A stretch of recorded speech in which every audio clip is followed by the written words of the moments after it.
لفظوں میں بیاں وصف پیغمبر نہیں ہوتا،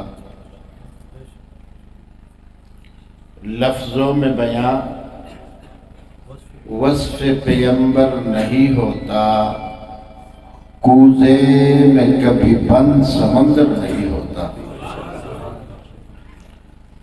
نہ مانے تیرے فقر کو جو فخر کا باعث، نہ مانے تیرے فقر کو جو فخر کا باعث، بوجھال تو ہوتا ہے بوزر نہیں ہوتا۔ اور قرآن نے کہا قلب محمد پہ اتر کر، قرآن نے کہا قلب محمد پہ اتر کر، ہر ایک نبی صاحب کوثر نہیں ہوتا۔ اور تیرے باغی تیرے شاتم بشر اچھے نہیں لگتے، کہو بے شک تیرے باغی جو حضور کا باغی ہو وہ کسی کو اچھا لگتا ہے؟ شاتم کہتے ہیں گالی بکنے والے کو، جو حضور اور حضور کے گھرانے اور حضور کے یارانے کو گالیاں بکتا ہو، اس سے محبت ہونی چاہیے؟ اونچی آواز سے۔ تیرے باغی تیرے شاتم بشر اچھے نہیں لگتے، تیرا سایہ نہ ہو جن پر وہ سر اچھے نہیں لگتے۔ اور تیرے اصحاب سے مجھ کو محبت کیوں نہ ہو آقا، تیرے اصحاب سے مجھ کو محبت کیوں نہ ہو آقا، کسے اونچے گھنے ٹھنڈے شجر اچھے نہیں لگتے۔ گرامی قدر علماء کرام، معززین علاقہ،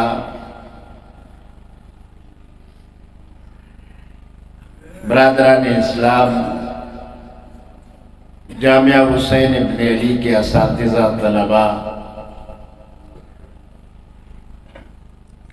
جمعہ کے اجتماع میں تشریف لانے والے مسلمان بھائیوں دوستوں،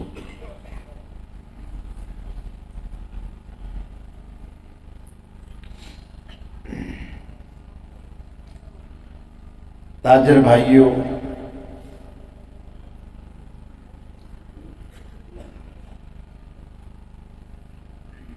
آج ہم جمعے کے اجتماع میں بھی شریک ہیں اور اس ادارے کے سالانہ جلسے میں بھی شریک ہیں۔ میں مولانا عبدالوحید اکبر صاحب، مولانا نسیم چغتائی صاحب، مفتی غلام مصطفیٰ صاحب اور جتنے بھی علماء کرام یہاں تشریف فرما ہے، سب کا شکریہ ادا کرتے ہوئے اور مولانا عبدالوحید اکبر صاحب کو اور ان کے جملہ اساتذہ اور معاونین کو اس ادارے کے اس سالانہ تقریب کے انعقاد پر اور پورا سال محنت کرنے پر انہیں خراج تحسین پیش کرتا ہوں۔ طلباء جنہوں نے اللہ کا قرآن سینے میں محفوظ کیا ہے، انہیں مبارکباد، ان کے والدین کو، عزیز و اقارب کو مبارکباد، اور یہ دعا کہ اللہ کریم انہیں عالم بعمل بنائے، اور ساتھ یہ دعا بھی کہ جو سعادت انہوں نے آج حاصل کی، اللہ ہم سب کو یہ سعادت نصیب فرمائے۔ اللہ کے قرآن کو سینے میں محفوظ کرنا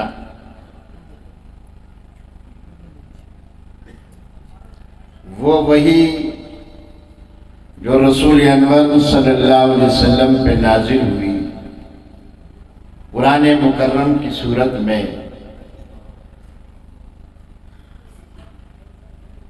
آج ان بچوں نے وہ قرآن مجید اپنے سینے میں محفوظ کر لیا ہے۔ یہ بہت سعادت مند ہیں، خوش قسمت ہے، اللہ نے ان پہ کرم کیا ہے۔ اگر اللہ کا کرم نہ ہوتا تو یہ سعادت نہ ملتی۔ ہماری دعا گو ہے کہ اللہ ہم پہ بھی کرم فرما۔ ویسے بھی رمضان المبارک کا مہینہ آ رہا ہے، اور آپ سب کے علم ہے کہ رمضان اور قرآن کا گہرا تعلق ہے۔ قرآن کا نزول 2 دفعہ ہوا ہے۔ ایک دفعہ قرآن اکٹھا اترا ہے آسمانی دنیا پہ، پھر آسمانی دنیا سے رسول انور صلی اللہ علیہ وسلم پہ تھوڑا تھوڑا کر کے اترا ہے۔ تو پہلی دفعہ جب قرآن اترا تھا وہ رمضان کا مہینہ تھا اور شب قدر تھی۔ شہر رمضان الذی انزل فیہ القرآن، اور سورہ قدر میں انا انزلناہ فی لیلۃ القدر، قدر کی رات تھی، شب قدر تھی، رمضان المبارک کا مہینہ تھا۔ اللہ نے پورا قرآن آسمانی دنیا پہ نازل کیا، جبریل امین کے حوالے کیا، اور پھر وہاں سے تھوڑا تھوڑا کر کے جیسے ضرورت پڑتی گئی جبریل امین قرآن کی آیتیں لے کر مصطفیٰ کریم صلی اللہ علیہ وسلم کی خدمت میں حاضر ہوتے، حضور صحابہ کو بلاتے، قرآن صحابہ کے سامنے تلاوت بھی کرتے، اہل بیت کو بلاتے، قرآن کی تلاوت بھی کیا کرتے، اور ساتھ ایک کمیٹی بنائی چند صحابہ پہ مشتمل۔ انہیں حکم دیا جاتا کہ آپ نے اس قرآن کو لکھنا بھی ہے۔ آپ ان کے مقدروں پہ ذرا اندازہ کیجئے کتنے عظیم لوگ تھے کہ حضور بلا کر قرآن بھی سناتے اور پھر ساتھ ارشاد بھی فرماتے کہ آپ نے اسے لکھنا ہے، آپ نے اسے لکھنا ہے۔ صحابہ کی جماعت نے قرآن لکھا، اور مجھے مولانا صاحب ایک روایت ملی ہے، اگرچہ اس پہ علمی طور پہ کچھ بحث بھی ہے، لیکن عقیدت کی وجہ سے میں چاہتا ہوں کہ میں وہ بیان کروں۔ عقیدت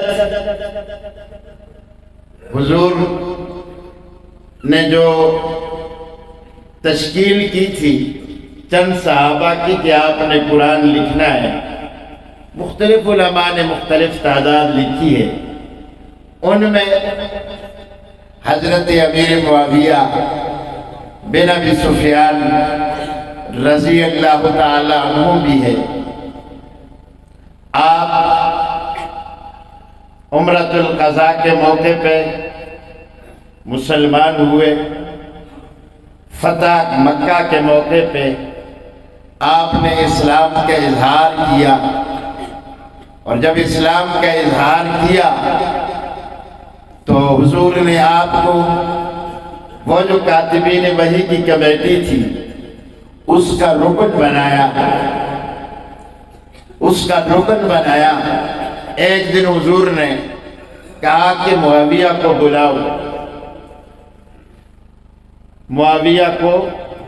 بلاؤ، حضرت معاویہ حاضر خدمت ہوئے تو حضور نے فرمایا کہ آیت الکرسی لکھو، آیت الکرسی لکھو۔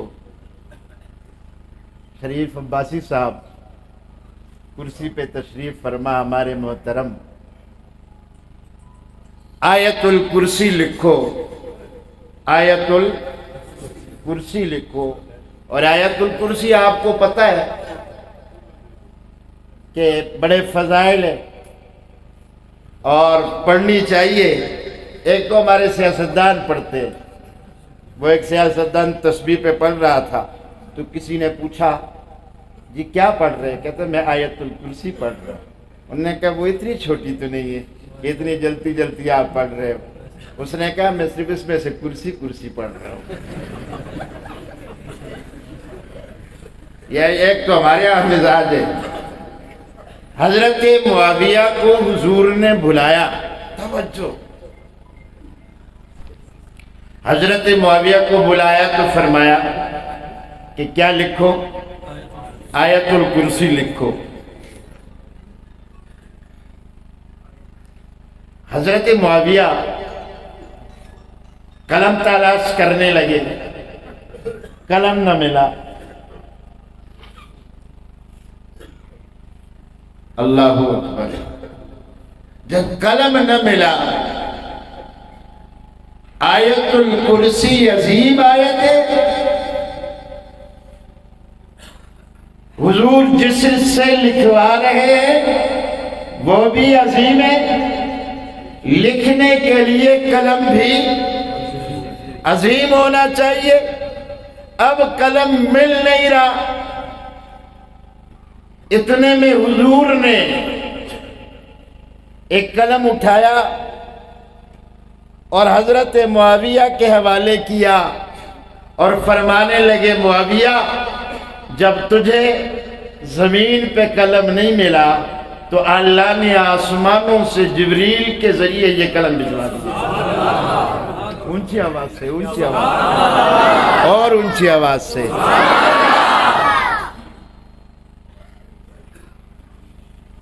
اور میں نے یہ بھی ساتھ پڑھا، وہ سونے کا قلم تھا۔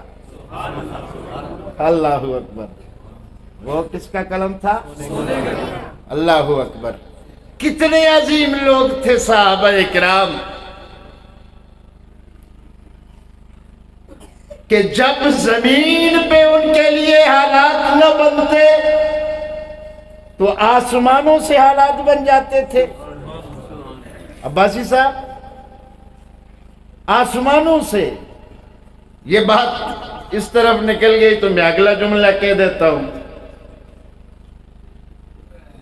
آسمان والا صحابہ سے اور اہل بیت اطہار سے، یہ یاد رکھیے کہ نبی کا گھرانہ ہو یا نبی کا یارانہ ہو،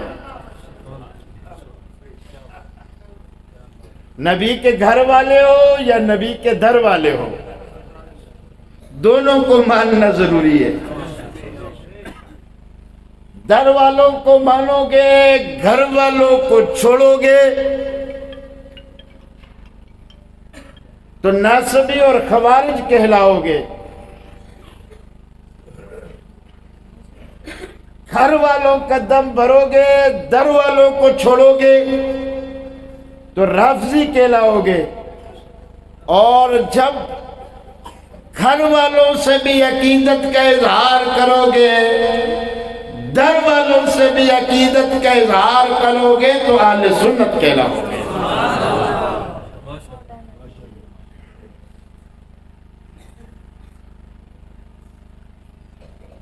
اور یاد رکھیے، حضور نے جس راستے پہ امت کو چلایا ہے وہ وہی راستہ ہے جو اہل سنت والجماعت کے پاس ہے۔ اس کے علاوہ کسی راستے میں نجات، صراط مستقیم ایک ہے۔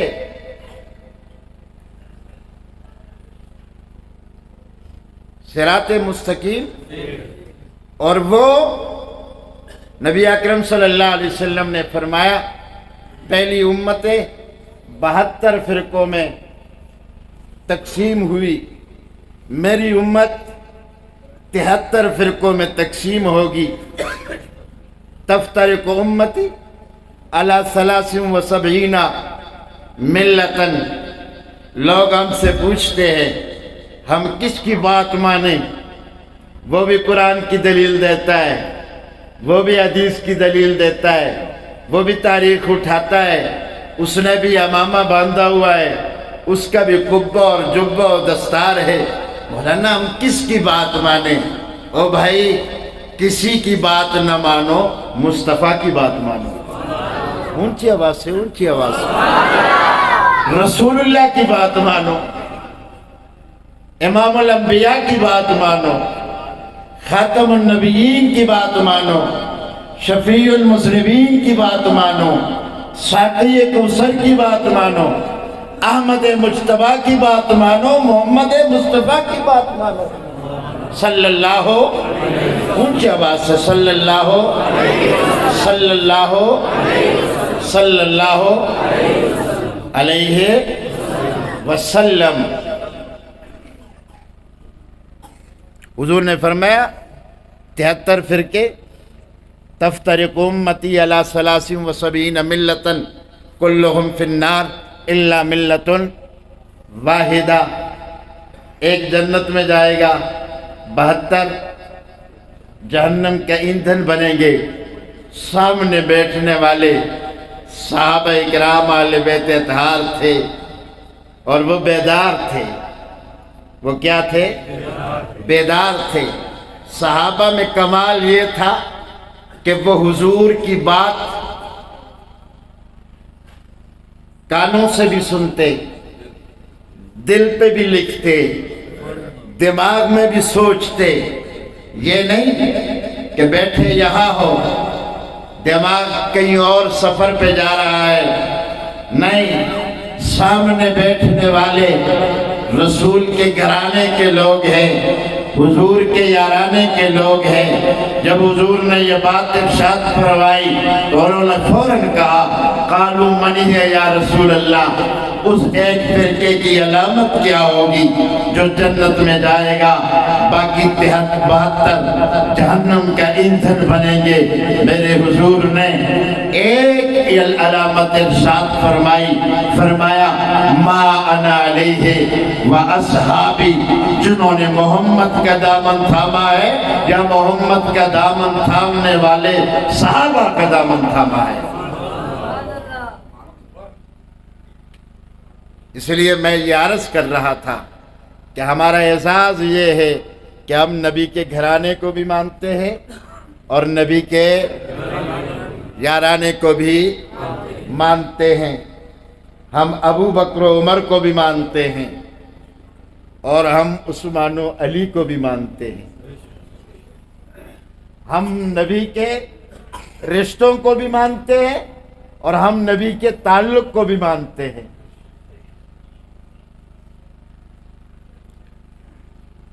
اور یہ یاد رکھیے، دل پہ لکھ لیجئے کہ صحابہ اور اہل بیت کے حوالے سے اگر دل و دماغ میں تھوڑا سا کینہ بھی آیا تو ایمان سے فارغ ہو جاؤ گے،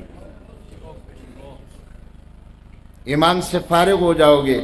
وہ اسلام کی ریڈ لائن ہے، ریڈ لائن، اور انہیں اسلام کی ریڈ لائن کسی مولوی مفتی محدث نے نہیں، خود سرکار دو عالم صلی اللہ علیہ وسلم نے بنایا ہے۔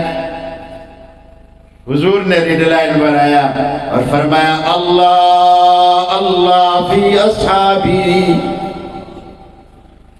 لا تتخذوہم من بعدی غرضا، اللہ اللہ فی اصحابی، تمہیں اللہ کا واسطہ میرے صحابہ کا خیال رکھنا،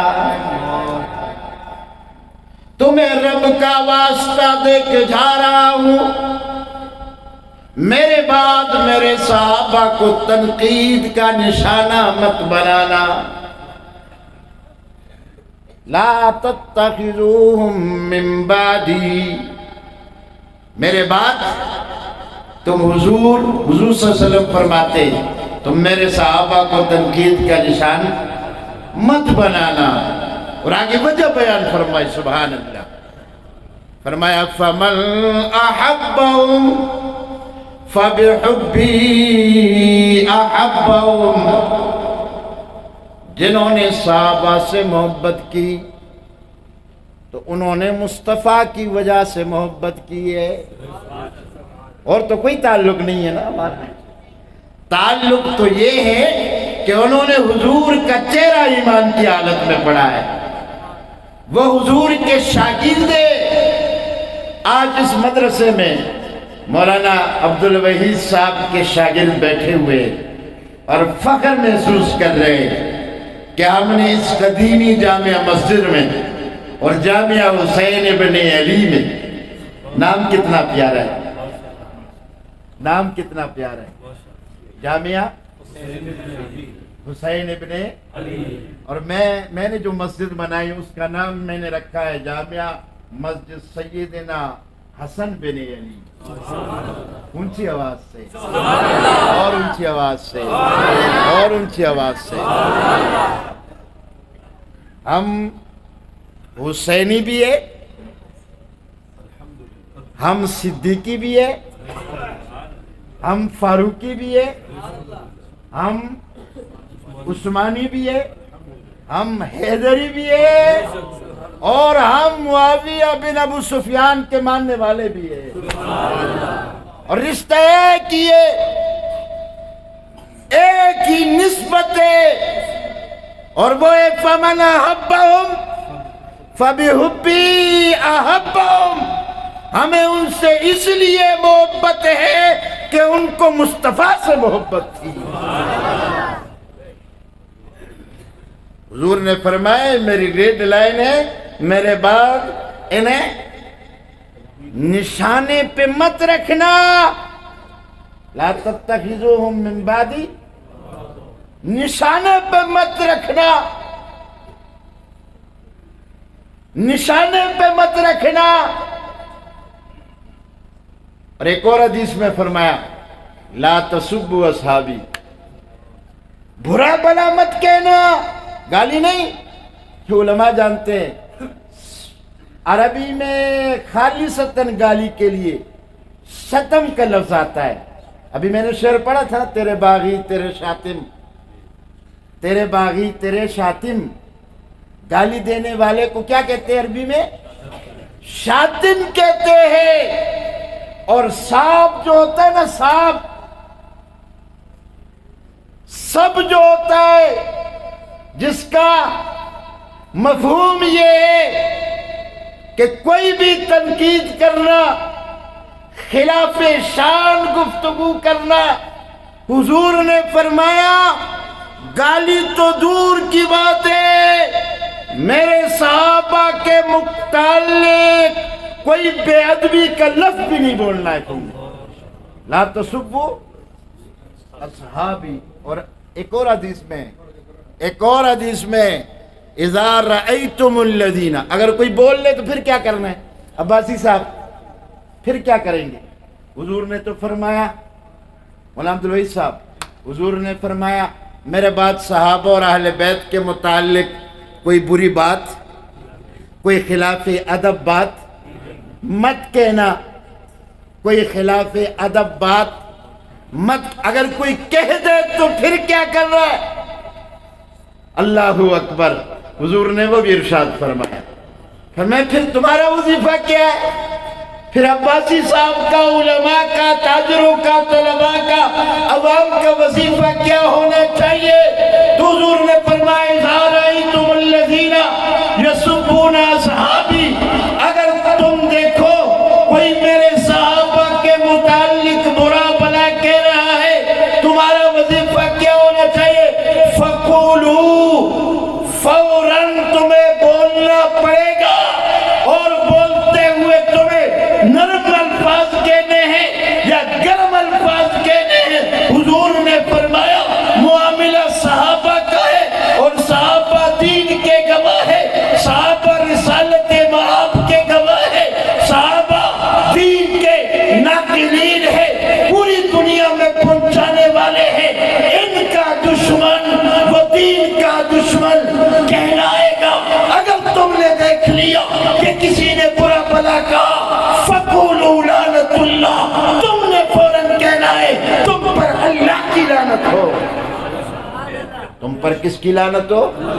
نرم بات نہیں کرنی ہے، اور یہ بھی نہیں کرنا ہے کہ او یار جرگا کرتے ہیں، نہیں، حدیث تو یہ کہتی ہے فَقُولُ، یہ علماء سمجھتے ہیں، کاش ہم عربی کو سمجھ لے، فا تعقیب مال وصل کے لیے آتی ہے، تعقیب مال وصل کہتے ہیں فوراً کو، اس میں کوئی یہ نہیں کہنا حالات ٹھیک نہیں ہے۔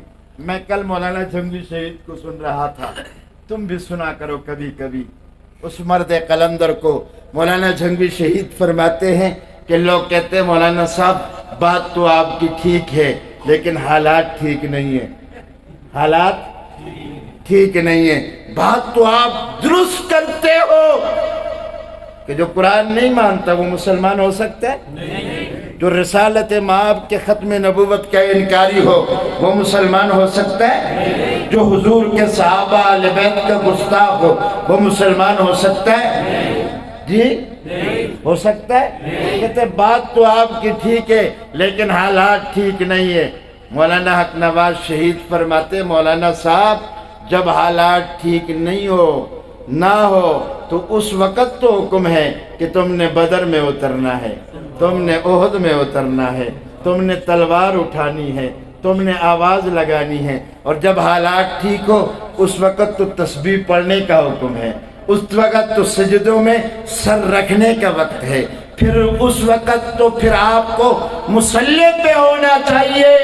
جب حالات ٹھیک نہ ہو علماء کی ذمہ داری بھی ہے، عوام کی ذمہ داری بھی ہے، نوجوانوں کی ذمہ داری بھی ہے کہ پھر میدان میں نکلنا چاہیے اور اللہ کی توحید کی صدا بلند کرنی چاہیے، اپنی جان کی پرواہ کیے بغیر حضرت بلال کی طرح احد احد کی صدائیں اس وقت بلند کی جاتی ہے جب حالات ٹھیک نہ ہو۔ بدر میں اس وقت اترا جاتا ہے جب حالات ٹھیک نہ ہو، احد کا معرکہ تب لڑا جاتا ہے جب حالات ٹھیک نہ ہو، اور حنین میں اس وقت گھوڑے دوڑائے جاتے ہیں جب حالات ٹھیک نہ ہو۔ امت کے نوجوانوں، مسلمانوں، آج بھی ہمیں حالات کو اس طرف لانے کے لیے اپنی جدوجہد کو تیز کرنا ہوگا اور حالات کا رخ بدلنا ہوگا۔ بدلیں گے انشاءاللہ؟ تو حضور نے فرمایا اذا رأیتم الذین یسبون اصحابی، مولوی صاحب فقولو، آپ نے بولنا ہے، آپ نے کیا کرنا ہے؟ بولنا ہے، قل بولنے کو کہتے ہیں نا، فقولو آپ نے بولنا ہے، اور بولنے میں کوئی نرم لفظ نہیں کہنا، لعنت اللہ علی شرکم، ارے بدبختو تم پر لعنت ہو، تم حیا نہیں کرتے ہو، تم حضور کا بھی حیا نہیں کرتے ہو، حضور کے گھرانے کا بھی حیا نہیں کرتے ہو، حضور کے یارانے کا بھی حیا نہیں کرتے ہو، حضور کے رشتے کا بھی حیا نہیں کرتے ہو۔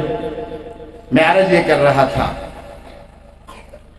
کہ اہل سنت کا عقیدہ یہ ہے کہ ہم حضور کے گھرانے کو بھی مانتے ہیں اور حضور کے کس کو مانتے ہیں؟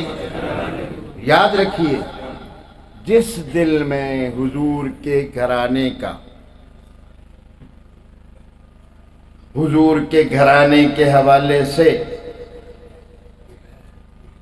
نفرت ہوگی وہ دل مسلمان نہیں ہو سکتا، یاد رکھیے۔ اور جس دل میں حضور کے صحابہ کی نفرت ہوگی وہ بھی مسلمان نہیں ہے۔ آج ہم اس جامعہ مسجد میں ہیں، ان طلباء نے قرآن پڑھا، آپ کو ان سے محبت ہے، اس لیے آپ ان کے اعزاز کے لیے آئے ہیں، اور ایک محبت کس وجہ سے ہے کہ ان کے سینوں میں قرآن ہے، ان کے سینوں میں قرآن ہے، ورنہ اس طرح کے کئی بچے گلیوں میں، بازاروں میں، علاقوں میں گھوم رہے، ابھی کچھ لوگ اٹھیں گے، ان کے ہاتھ میں بوتل شریف ہوگا، وہ ان کے سامنے رکھیں گے کہ جی آپ بھی دم کر لیجئے، آپ بھی شف شف کر لیجئے، آپ بھی شف شف کر لیجئے، آپ دم کر لیجئے۔ بہت سارے لوگ ان کا ماتھا چومیں گے، اس لیے کہ ان کے سینے میں قرآن ہے، ان کے سینے میں قرآن ہے۔ میں مولانا فاروقی کے ایک جملہ ان سے لے کر آپ کے حوالے کر رہا ہوں۔ عباسی صاحب توجہ، آپ بھی میرا یہ جملہ ضائع نہیں کرنا ہے۔ ان سے اس لیے محبت ہے، علماء سے اس لیے محبت ہے، قراء سے اس لیے محبت ہے کہ ان کے سینوں میں قرآن آیا ہے۔ بھائی جس کے سینے میں قرآن آ جائے وہ محبوب بن جاتا ہے۔ توجہ، وہ لوگ کتنے عظیم ہیں جو قرآن کے سینے میں، جو قرآن کے ان کے سینے میں قرآن ہے۔ یہ مقدس ہے، یہ بلند ہے۔ میرے حضور نے فرمایا یہ گرم سے نکلتے تو ان کے لیے فرشتے پر بچھاتے۔ میرے حضور نے فرمایا یہ قرآن کی تلاوت کرتے، ان کو دعا مانگنے کے لیے وقت نہیں ملتا تو اللہ پاک مچھلیوں کے ذمہ لگا لیتا ہے، اللہ پاک حیوانات کے ذمہ لگا لیتا ہے کہ یہ قرآن پڑھ رہے، ان کے پاس وقت نہیں ہے کہ یہ اپنی ضرورتیں مانگ لے۔ چلو تم ان کے لیے دعائیں مانگ لینا۔ ان کے لیے دریا کی تہ میں مچھلیاں دعائیں مانگتی ہے، ان کے لیے حیوانات کو اللہ نے مقرر کیا۔ یہ اتنے مقدس ہے کہ ان کے سینے میں قرآن آیا۔ وہ صحابہ، وہ اہل بیت کتنے مقدس ہے، کتنے اعلیٰ ہے جو قرآن کے سینے میں محفوظ ہے۔ اونچی آواز سے اور اونچی آواز سے